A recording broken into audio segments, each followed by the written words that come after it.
Suara saya terdengar ya? Iya, Pak, kedengaran. Oke. Ya, saya tidak menggunakan video, tapi hanya menggunakan screen apa itu? Share PowerPoint nanti untuk apa itu? Anda bisa lihat PowerPoint-nya ya.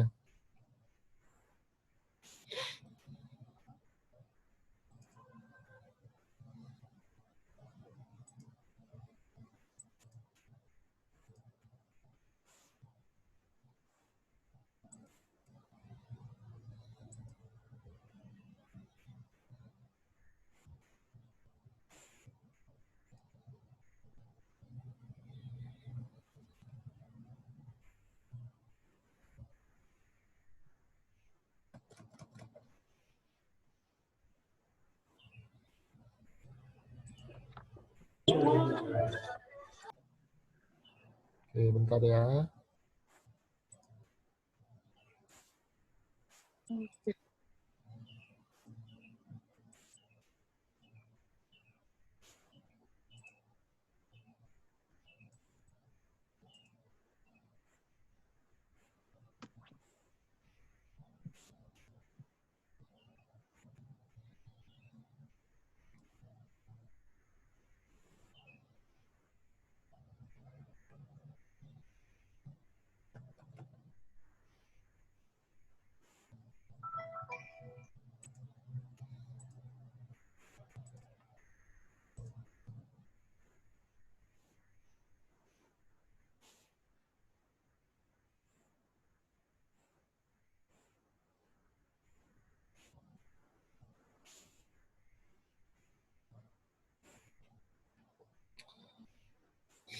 Oke, saya share screen. Ya, saya usahakan kuliahnya berlangsung efektif dalam 40 menitan aja kita sudah selesai. Hari ini kita akan bicara tentang business continuity. Ya, jadi bagaimana keberlanjutan bisnis apabila terjadi satu masalah, misalnya bencana pada bisnis tersebut, kita lihat dari sisi sistem teknologi informasinya. Kelihatan ya screen dan suara saya ya, terdengar ya. Oke. Nah, Anda bisa bayangkan di sini ada satu perusahaan, dia punya jutaan customer dan dalam sehari dia memproses jutaan transaksi. Ya, apabila sistemnya terganggu, terjadi downtime. Downtime itu jadi sistemnya tidak bisa berjalan normal apa adanya, maka itu akan mempengaruhi operasional perusahaan itu secara signifikan gitu ya. Tergantung seberapa lama downtime-nya dan tergantung bagaimana proses bisnis yang terdampak. Apakah dia proses bisnis yang kritikal atau tidak gitu ya. Nah, ini adalah beberapa macam kegagalan sistem yang mungkin terjadi ya, misalnya kegagalan server, servernya tidak bisa diakses. Kalau servernya itu berupa software isinya, ya softwarenya nggak bisa jalan. Kemudian kalau dia berupa data, ya datanya nggak bisa diakses dan tidak memungkinkan berarti terjadi transaksi. Ya, bisa juga storage-nya dia mengalami apa itu uh, kegagalan, gitu ya. Jadi nggak rusak sistem penyimpan atau media penyimpannya, atau ada hacker yang menjebol sistemnya. Kemudian ada DOS, denial of service. Denial of service itu adalah uh, serangan yang akan membuat sistem komputer itu menjadi penuh load-nya. Jadi seolah-olah dia nggak punya idle capacity atau kapasitas kosong lagi untuk melayani kita sebagai pengguna, tapi malah sibuk dengan serangan dari hackernya itu. Sehingga seolah-olah dia menjadi lambat dan sebagainya. Walaupun tidak semua sistem komputer yang lambat, dia berarti kena denial of service. Silakan kalau ada pertanyaan, saya langsung diinterupsi aja ya. Kemudian bisa juga karena kegagalan pasokan listrik. Pasokan listriknya putus. karena badai, hujan lebat, listriknya putus gitu ya. Kemudian bisa ada spyware, kegiatan mata-mata oleh apa ini, orang yang ingin memata-matai kegiatan kita gitu ya. Kemudian ada virus. Ya, virus ini tentu bukan virus COVID, bukan virus biologi, tapi yang dimaksud adalah virus komputer. Gitu ya. Virus itu sebenarnya adalah program komputer juga, software juga, source code juga. Ya, source code itu program komputer yang dia digunakan uh, untuk menyerang sistem komputer yang merusak atau mata-matai gitu ya. Gempa bumi juga bisa ya. Kalau terjadi gempa bumi, operasional perusahaan itu akan terganggu ya.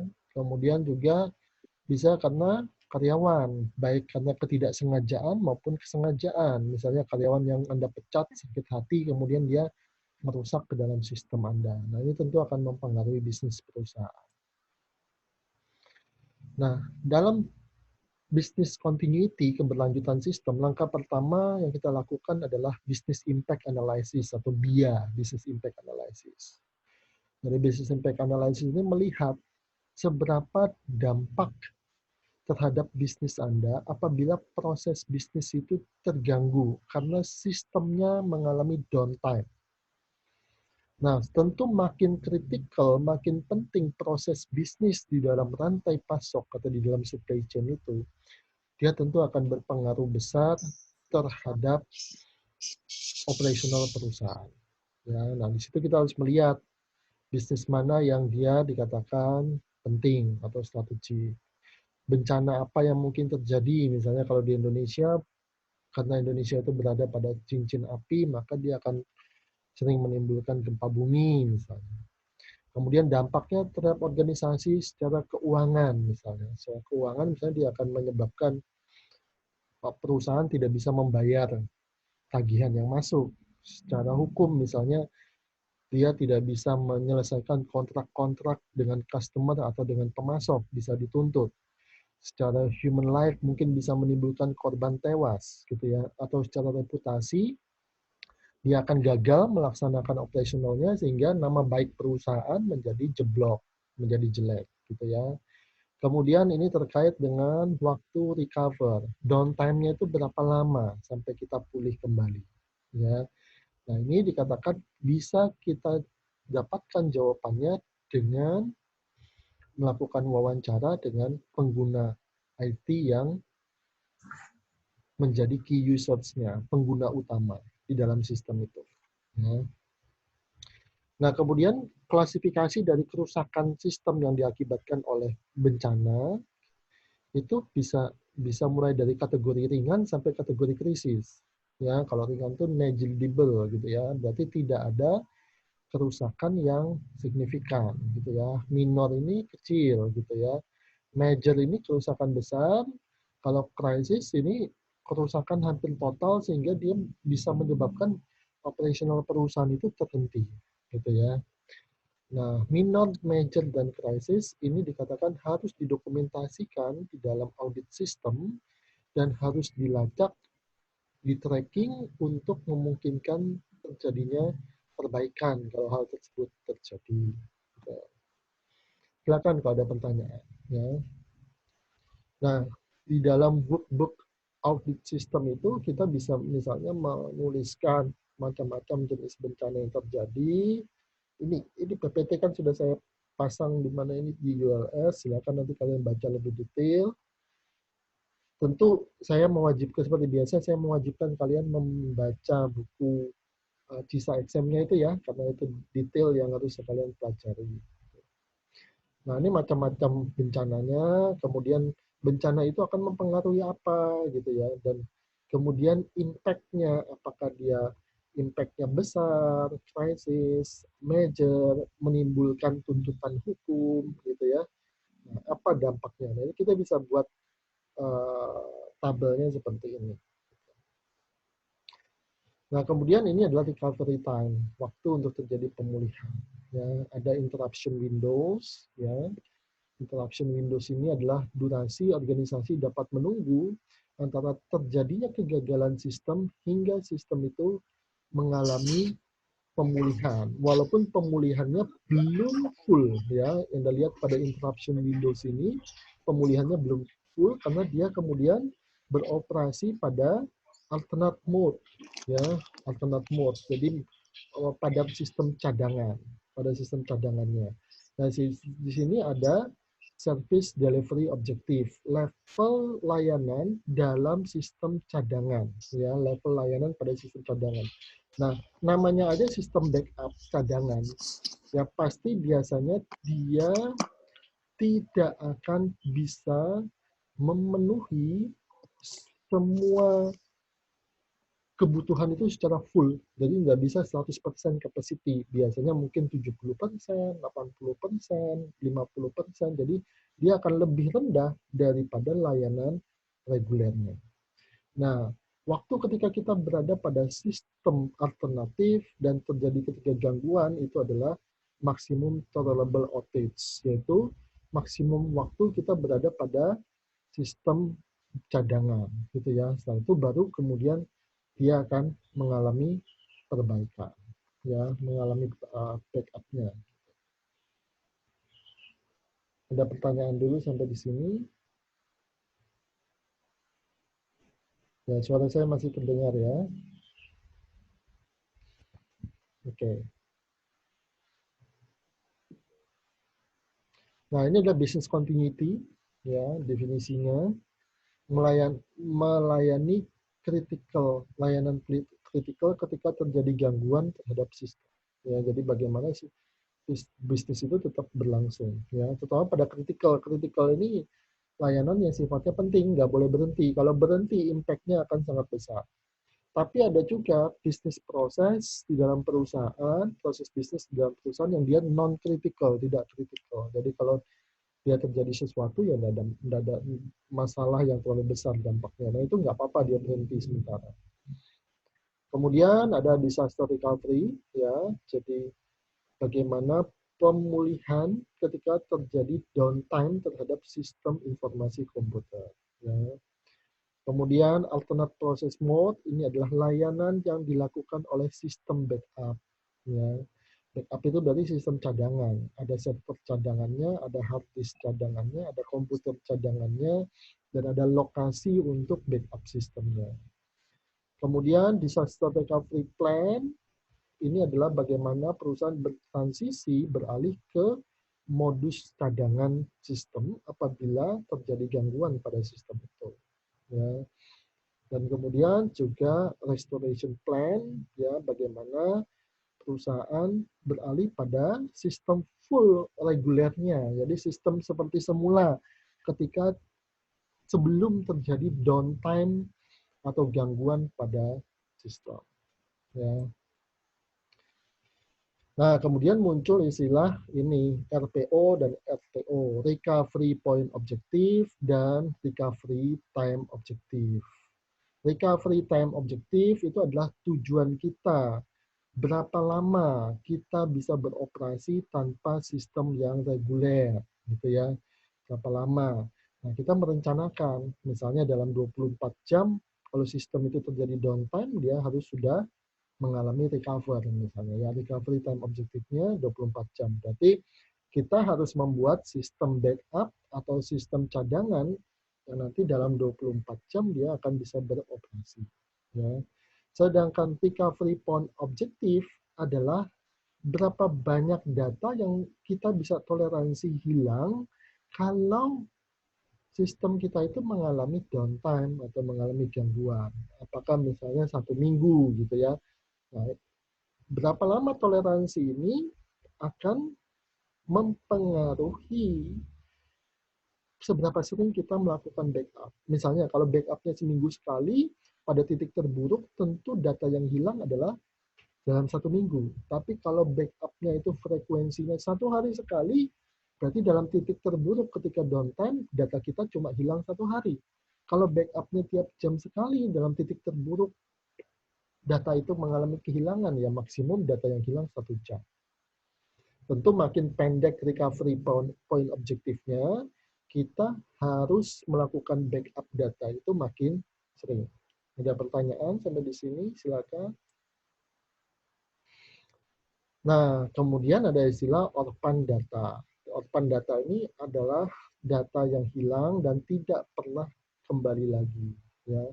RPO, Recovery Point Objective, itu dikatakan mempengaruhi periode backup. Seperti saya bilang tadi, kalau RPO-nya makin pendek waktunya, maka backup-nya harus makin sering sesuai dengan kebutuhan waktu RPO itu. Ya. Nah, backup itu berarti nanti ada sistem cadangan. RAID ini sistem cadangan. Ya. Nanti dia bisa melakukan mirroring, jadi bisa tes halo. Ya, jadi dia bisa melakukan mirroring, jadi dia bisa ngetes seberapa sistem itu, sorry bukan ngetes ya, dia bisa membackup sistem itu dan melakukan penyalinan terhadap data sistem itu. Nah itu mirroring. Ya, jadi dia akan memirrorkan, ya, mencerminkan, gitu ya. Jadi ke sistem cadangannya, menyalin atau membackup data itu ke sistem cadangannya. Ya. Nah, kemudian business impact analysis ini bisa dibuat semacam workbook-nya semacam ini, ya misalnya layanannya apa saja, ini misalnya kalau kampus atau sekolah, pendaftaran, personel, pengajaran, recovery time objektifnya berapa, recovery point objektifnya berapa, ya kemudian critical resources-nya apa, kemudian ada catatan khusus di sini, misalnya dia prioritas khusus dalam waktu-waktu pendaftaran mahasiswa atau siswanya, misalnya. Nah, ini adalah sebagian tabel business impact analysis untuk sebuah university. Nah, di sini ada sumbu G biaya, sumbu X itu adalah waktu, ya. Jadi backup itu ada yang hot site, warm site, dan cold site. Paling murah secara adalah cold site. Tapi waktu pemulihannya paling lama. Anda lihat di sini. Dia paling murah tapi paling lama. Cold site ini sistem backup yang dia tidak langsung berfungsi gitu ya. Jadi harus disiapkan dulu kalau terjadi disaster atau downtime atau gangguan pada sistem. Sementara warm site itu tengah-tengah. Hot site itu paling mahal tapi dia langsung bisa bereaksi, langsung bisa berfungsi sistem cadangannya kalau sistem utama mengalami gangguan.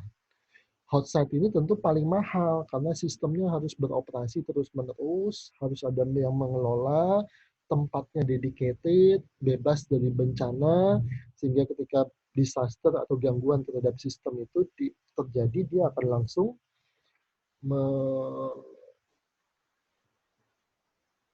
membantu sebagai sistem cadangan. Ya, ada pertanyaan dulu di sini.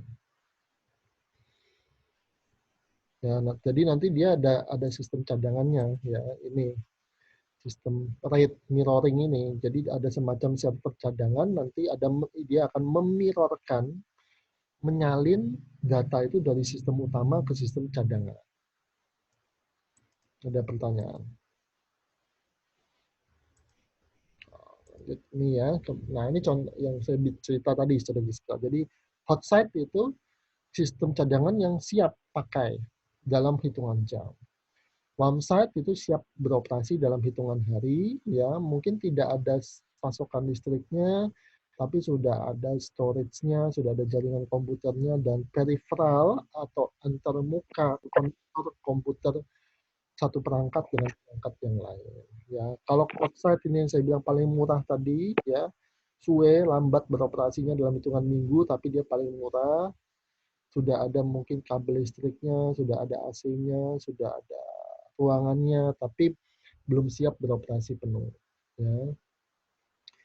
Nah, kemudian ada sistem redundant. Ini duplikasi sistemnya yang mirroring itu ya. Jadi hot site yang standby selalu siap di dalam perusahaan. Gitu ya. Hot site itu tadi yang paling mahal, tapi paling cepat responnya kalau terjadi disaster. Kemudian ada kesepakatan reciprocal. Jadi semacam saling saling perjanjian timbal balik dengan perusahaan lain, dengan divisi lain. Divisi ini mungkin kalau kita punya anak perusahaan atau grup perusahaan yang nanti dia akan uh,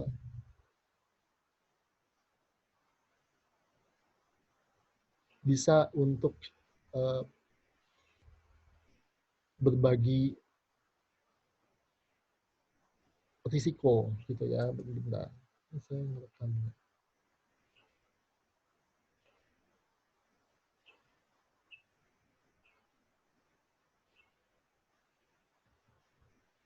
Oke, bentar ya.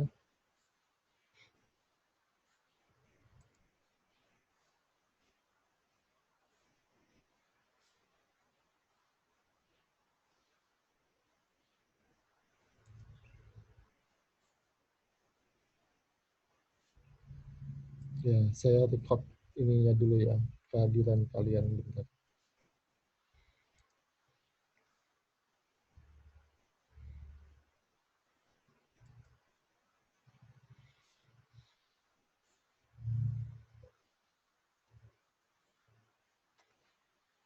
Jadi sampai mana?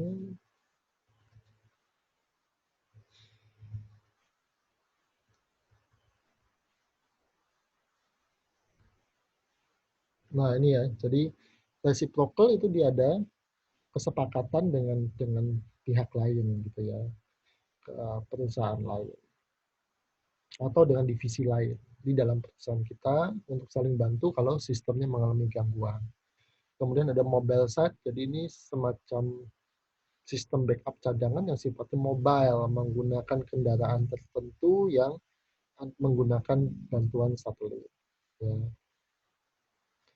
Nah, hot site itu dia seperti apa? Dikatakan hot site itu dia sifatnya kontraktual gitu ya. Ada biaya langganannya, ada biaya testingnya, ada biaya aktivasinya, dan ada biaya penggunaan yang dicas secara bulanan. Mahal tapi dia akan cepat gitu ya. Nah, isu-isu terkait kontrak untuk sistem cadangan dengan pihak penyedia jasa pihak ketiga, provider pihak ketiga, adalah akses terhadap pelanggan yang lain. Jadi misalnya kalau hotsetnya itu dibagi dengan perusahaan lain, nah bagaimana hak aksesnya, kemudian kecepatan aksesnya, konfigurasinya, konfigurasi dari sistemnya, dan kemudian bantuan dari staffnya, dan kemudian audit dan tes dari sistemnya itu. Nah, itu di dalam kontrak kerjasama nanti harus di apa itu harus dibikin jelas gitu ya. Oke, ada pertanyaan dulu. Nah, hotset ini dikatakan untuk keadaan darurat, bukan untuk jangka panjang, karena Anda lihat bayarnya saja dia bulanan dalam jam-jaman gitu ya, bayarnya per jam. Dan dia mahal. Kemudian untuk durasi selanjutnya dari sistem, kita bisa berswitch atau pindah ke warm site atau cold site yang biayanya lebih murah daripada hot site. Ya. Nah, ini kesepakatan reciprocal, jadi kesepakatan timbal balik untuk saling bantu dengan perusahaan atau divisi lain kalau terjadi gangguan pada sistem. Keuntungannya dia biayanya murah, tapi masalahnya mungkin pada aksesnya. Seberapa akses itu? Karena mungkin kan kalau kita numpang pada sistemnya perusahaan lain itu juga pakai sistemnya mereka sendiri. Bagaimana aksesnya bisa kita cepat pakai tidak? Kemudian kompatibilitas dari sisi perangkat lunak dan perangkat kerasnya. Sistem perusahaan kita dengan sistem perusahaan lain mungkin tidak sama, tidak kompatibel gitu ya. Kemudian ketersediaan sumber daya ya, bagaimana komputer, jaringan, staff, apakah kalau kita numpang di perusahaan lain, walaupun ada kesepakatan, sumber dayanya tersedia tidak, bisa kita pakai tidak, ya. Prioritas untuk visitor, karena kita kan orang luar, gitu ya. Kalau kita pakai sistem internal perusahaan lain, ya bagaimana? Apakah kita dapat slot segera atau tidak, ya. Kemudian juga dari sisi keamanan, dikatakan ini masalah masalahnya akan lebih sedikit kalau dia perusahaan yang sama atau berada dalam grup perusahaan yang sama. Ya. Kemudian juga testing yang dibutuhkan, uji coba. Ya. Kemudian mungkin perusahaan partner kita bekerja sama itu juga sama-sama rentan, sama-sama rapuh terhadap bencana yang sama.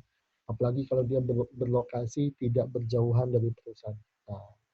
Kemudian kalau kita ada kesepakatan kerjasama dengan perusahaan lain, berapa lama sistem perusahaan itu bisa kita pakai. Nah, itu harus kita hitung juga. Sampai di sini ada pertanyaan kah, teman-teman? Nah, ini adalah jaringan komputernya kalau dia terjadi masalah. Jadi ada alternatif-alternatifnya. Ada redundansi. Redundansi itu berarti ada duplikasi ya, ada sistem cadangan. Sistem cadangan itu mencakup dikatakan protokol untuk routing gitu ya. Routingnya kemana, nanti sistemnya kemana, dia akan menjalankan sistem backupnya gitu ya. Kemudian ada kalau terjadi kegagalan, sistemnya bagaimana, ya ada multiple path yang harus dia jalankan, beberapa skenario gitu ya. Nanti bagaimana rute rute alternatif datanya itu kalau dia mengalami kegagalan, ya. Terus apa sistem yang dipakai, kabelnya apa, konektornya apa dan seterusnya. Nah, ini adalah RAID. RAID itu singkatan dari Redundant Array of Independent Disk.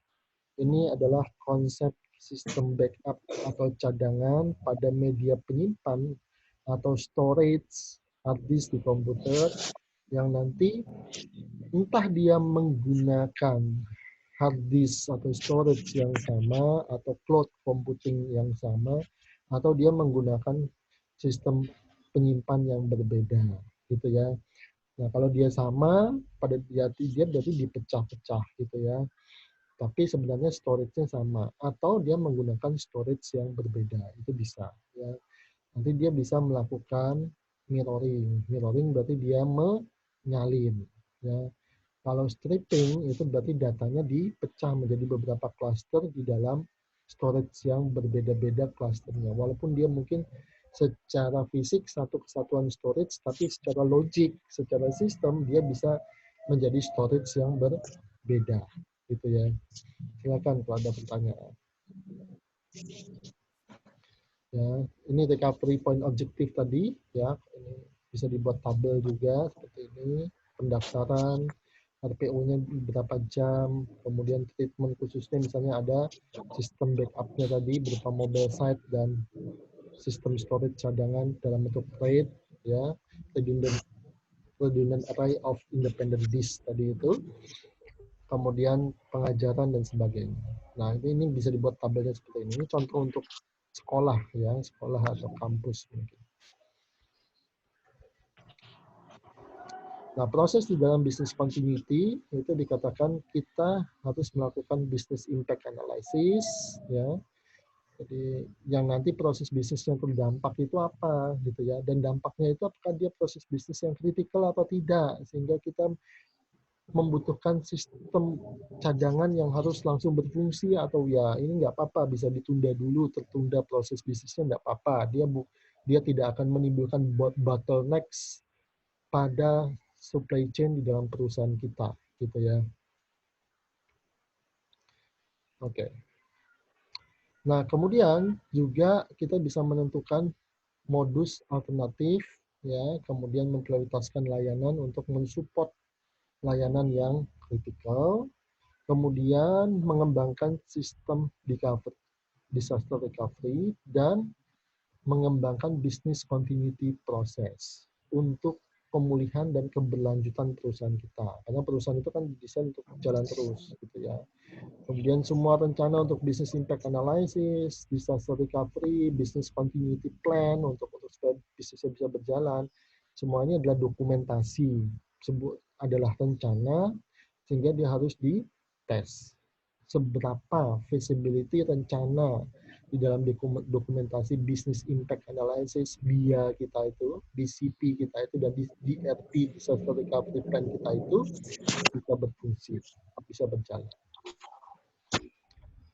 Nah, kemudian ini adalah klasifikasi dari layanannya, ya, dia bisa menjadi critical, vital, sensitif, dan non-sensitif. Non-sensitif ini ya, kalau dia ada apa-apa mungkin nggak apa-apa dikerjakan secara manual, dan mungkin nggak perlu sistem cadangan yang terlalu cepat responnya seperti hot site tadi itu. Kemudian kalau critical, ya dia toleransi terhadap interupsi itu very low, karena kalau ini terganggu bisnis prosesnya, dia sangat kritikal, maka impact atau dampaknya terhadap perusahaan kita akan menjadi sangat besar, gitu ya. Tengah-tengah itu ada vital dan sensitif. Ya, kritikal, vital, dan sensitif ini harus kita siapkan apa sistem cadangannya. Kalau non sensitif ya tidak apa-apa, mungkin dia tertunda untuk beberapa waktu gitu ya, tidak berfungsi, downtime sistemnya tidak apa-apa. Oke, ada pertanyaan? Ya, tolong suaranya di handle dulu ya. Oke. Nah, ini slide kita yang terakhir. Kita menentukan seberapa kritikal proses bisnis yang ada di dalam perusahaan. Ya, dari sisi korporat misalnya ada aktivitas proses bisnis penjualan, pengapalan, produksi gitu ya, mana yang dia kritikal, mana yang dia non sensitif, mana dia yang kritikal, mana yang dia vital, mana yang dia sensitif, dan nanti kita akan menentukan seberapa criticality dari proses bisnisnya itu. Ada pertanyaan dulu sampai di sini teman-teman? Halo? Silakan, masih ada waktu 7 menit sebelum sistemnya berakhir. Halo?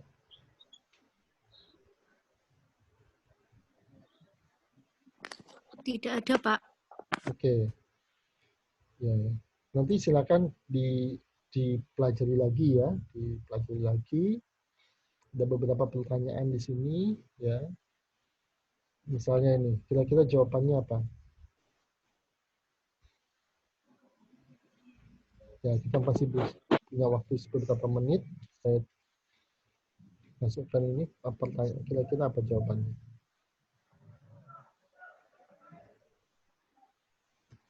Adalah recovery point objektif, betul ya? Jadi transaksi data yang diizinkan hilang adalah RPO tadi. Saya bilang kan RPO akan menentukan seberapa nanti sistem backup kita, seberapa sering frekuensi backup kita. Ini recovery time objektif terkait dengan apa?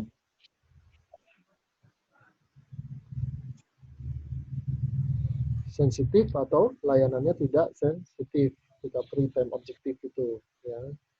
Jadi kalau dia sensitif tentu dia harus cepat gitu ya. Recovery time-nya nggak boleh lama-lama. Kalau RPO-nya harus pendek, solusi terbaik adalah data mirroring gitu ya. Jadi data mirroring itu kan dia langsung nyalin database-nya itu ya, langsung nyalin sistem backup-nya. Ya, karena nanti dia RPO-nya itu pendek, berarti ya begitu terjadi downtime atau gangguan pada sistem, dia harus segera kembali. Ya. Ada pertanyaan dulu sampai di sini? Halo? Ada pertanyaan?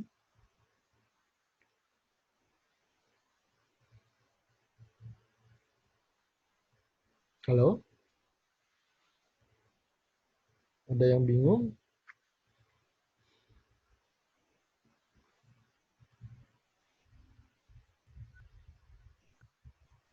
Oke, ini saya nggak mantau chat, sorry ya.